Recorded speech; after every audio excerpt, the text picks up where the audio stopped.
ভ্যানেরও ভাড়া ভুড়ি নাই, কোটি যাব কি করব?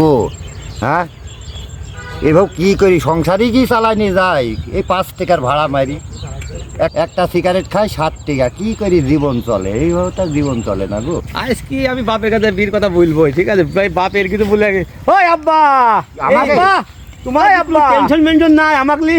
এই ভ্যানের এমনি ভাড়া ভরি নাই, এত টেনশন কি করব? সকাল থেকে ভ্যানের ভাড়াটা পুষ মাস মাঘ মাস সব চলে গেল, এতে শীত চলে গেল, বিয়ে আবার দিবা না? এই বিবি করিস নি, এক ছেলের বিয়ে আমি খুব টেনশন আছে, কিন্তু কথা বলিস নি তো। তোমার বড় ছেলের বিয়ে দিলা, আর আমার তুমি বিয়ে দিবা না? হ্যাঁ, বড় ছেলের বিয়ে দিনু মানে বড় ছেলের দিনু বৌমা কাজই জানে না।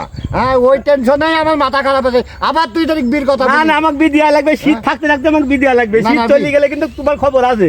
এই বিয়ে কিন্তু বিবি করিস নি এখন। না না, আমাকে বিয়ে দেওয়া লাগবে, আমাকে এই বছরে বিয়ে দেওয়া লাগবে, টামাই করা এই শীতে আমাকে বিয়ে দেওয়া লাগবে। না, আমাকে এই শীতেই বিয়ে দেওয়া লাগবে। এখন নাহলে তো বাবা আমি সব বাড়ি ভাঙবো, ঘর বাড়ি সব ভাঙি। আরে দাদা, আমার বিয়ের বয়স পার হয়ে যাচ্ছে, এখনো বিয়ে দেওয়ার কোনো খবর নাই। এক ছেলের বিয়ে দিয়ে পাগল হয়ে গেছে।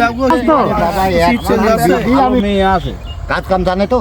কাজ কাম মানে তোমরা ঘুমে দেখবা যে উইটিন মটিন সব পরিষ্কার মরিষ্কার করে সকালবেলা উইটিন উইটিন পরিষ্কার করে হলে তো মেয়ে ছেলের কাজ, ওইটি তো সুন্নত। হ্যাঁ, ওই কাজে আমি ওই মেয়েকে বিয়ে করবো। হ্যাঁ, আমি ওই মেয়েকে বিয়ে করবো। মেয়েটা ভালো গো, আমি মেয়েকে বিয়ে করবো। আমার বিয়ের পরে কাজ করবো।